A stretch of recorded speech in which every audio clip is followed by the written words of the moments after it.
Assalamualaikum warahmatullahi wabarakatuh. Anak-anak semuanya dimanapun berada, alhamdulillah pada kesempatan kali ini kita bisa kembali untuk melanjutkan kegiatan belajar ya. Kali ini kita akan membahas tentang bab 3 ya, kukuatkan iman melalui beramal soleh dengan benar dan ikhlas. Diriwayatkan dari hadis riwayat Bukhari Muslim dari Abu Hurairah dan Bukhari dari Hakim bin Hizam. Nah, ini kompetensi intinya ya, silakan dibaca terlebih dahulu, kemudian kompetensi dasarnya, indikator pencapaian kompetensi. Nah, ini ya yang harus kalian pahami ini nih. Oke, selanjutnya, nah sebelum kita melanjutkan kepada hadis tersebut, kita harus bisa memahami tentang iman terlebih dahulu ya, tentang iman ya. Silahkan dibaca terlebih dahulu agar kalian mendapatkan ilmu dan keyakinan tentang berbagi ya di jalan Allah dengan ikhlas. Selanjutnya ya ini nih. Hadis riwayat Bukhari Muslim dari Abu Hurairah dan hadis riwayat Bukhari dari Hakim bin Hizam ya. Yang pertama adalah hadis riwayat Bukhari Muslim dari Abu Hurairah. Nah, ya, kita baca dulu. Bismillahirrahmanirrahim. An Abi Hurairah radhiyallahu anna Nabiyya sallallahu alaihi wasallam qala ma min yaumi yusbihul ibad fi illa malakani yang zilani fayaqul ahaduhuma Allahumma a'ti munfiqan khalafa wa yaqulul akhar Allahumma a'ti mumsikan talafa. Muttafaq alaih. Artinya dari Abu Hurairah radhiyallahu an bahwa Nabi SAW bersabda, tidak ada suatu hari pun ketika seorang hamba melewati paginya kecuali akan turun atau datang dua malaikat kepadanya, lalu salah satunya berkata, ya Allah, berikanlah pengganti bagi siapa yang menafkahkan hartanya, sedangkan yang satunya lagi berkata, ya Allah, berikanlah kehancuran atau kebinasaan kepada orang yang menahan hartanya bakhil. Jadi nah di sini antara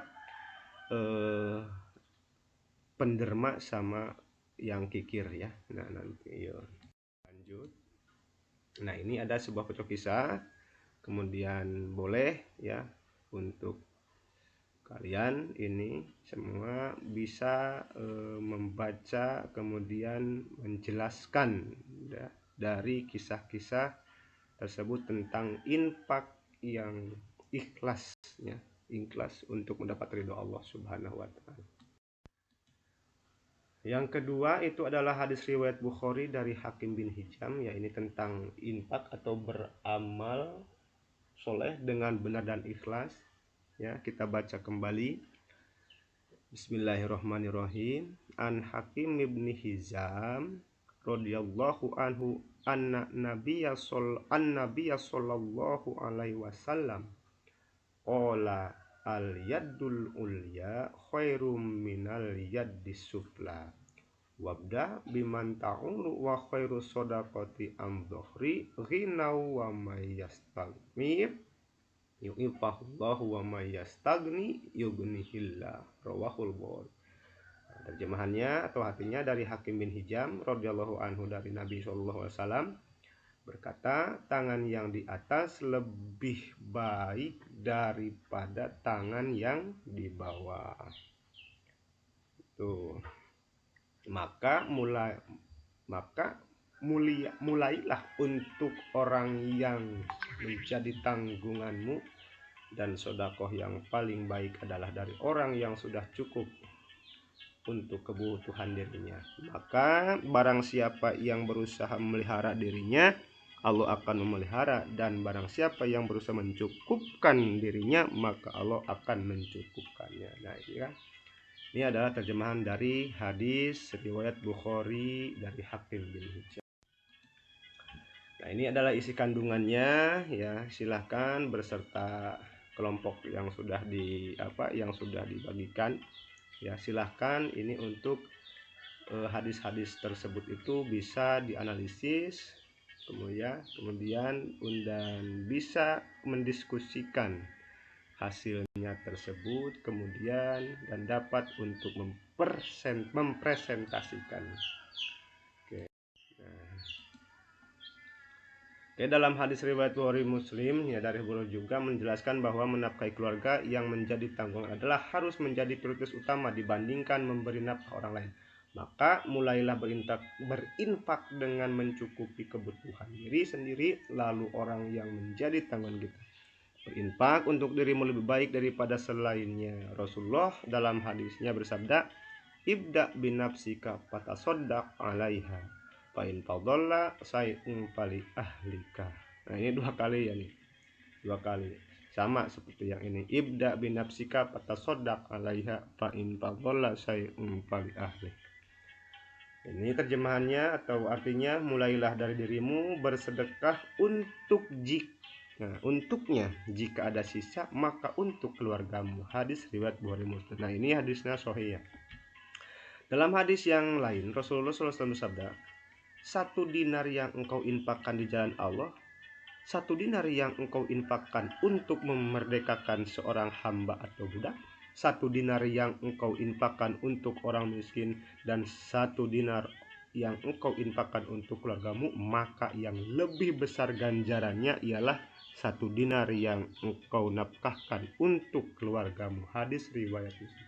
Nah, hadis di sini bukan berarti kita untuk selalu infak hanya kepada keluarga saja, namun yang paling penting di sini adalah lebih besar ganjaran atau pahalanya berinfak untuk keluarga kita. Itu ya, bukan berarti kita tidak boleh untuk berinfak atau bersedekah atau membantu orang lain. Nah, itu kan bukan. Tapi ini lebih besar ganjarannya ialah 1 dinar yang engkau nafkahkan untuk keluargamu. Itu. Kemudian, nah ini hadis riwayat Muslim dari Abu Hurairah ini juga menjelaskan bahwa sedekah atau infak terbaik adalah setelah tercukupnya kebutuhan keluarga. Dan yang berhak mendapat nafkah lebih awal adalah keluarga terdekat dan orang-orang yang menjadi tanggungan. Ya. Dalam hadis ini juga mengabarkan bahwa Allah akan memelihara orang yang memelihara dirinya atau ipah, dan Allah akan mencukupkan orang yang mencukupkan kebutuhan dirinya atau qana. Ini terlihat dalam kalimat, maka barang siapa yang berusaha memelihara dirinya, Allah akan memeliharanya, dan barang siapa yang berusaha mencukupkan dirinya, maka Allah akan mencukupkan. Ini bukti bahwa orang yang ikhlas menerima ketentuan bahwa rezeki itu dari Allah, maka Allah akan senantiasa menjaga dan memelihara kesuciannya. Berlaku seperti itu ya, dot layar itu ada ini, maka Allah akan senantiasa menjaga dan memelihara kesuciannya. Berlaku seperti demikian hanya akan lahir dari orang-orang yang memiliki keimanan yang kuat. Maka berinfaklah, karena infak merupakan bukti dari keutamaan iman seseorang. Oke ya, terima kasih ya. Nah, ini merupakan ini adalah tuntunan bagi kita sebagai seorang muslim agama ya, sebagai agama Islam. Jadi kita wajib melakukan infak dan beramal soleh kepada orang-orang yang membutuhkan, ya terutama kepada keluarga, kerabat atau tanggungan-tanggungan kita. Baik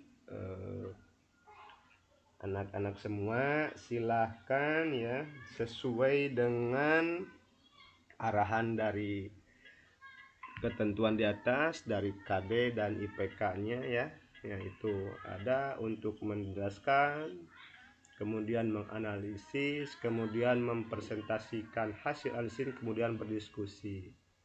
Tuh, oke. Terima kasih. Assalamualaikum warahmatullahi wabarakatuh. Semangat.